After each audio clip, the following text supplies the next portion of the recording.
এই যে পুরো 1.5-2 কিলো রাস্তা টান দিলে উঠে যায়, আপনি বলেন ক্লোজিং করে দিবেন, আপনাদের ক্ষমতা এতটুকুই। এখন এটার ক্ষতিপূরণ দিবে কি? তো দিচ্ছেন 15 দিন আগে, আর আজকে যে কাজ করতেছেন এটা তো হয় না।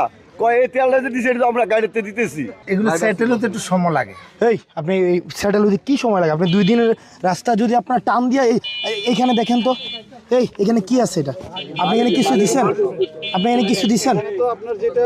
আপনারা চিতুই পিঠা ছিলেন তো নাকি? চিতুই পিঠার মতো টান দিলে রাস্তা উঠে যায়।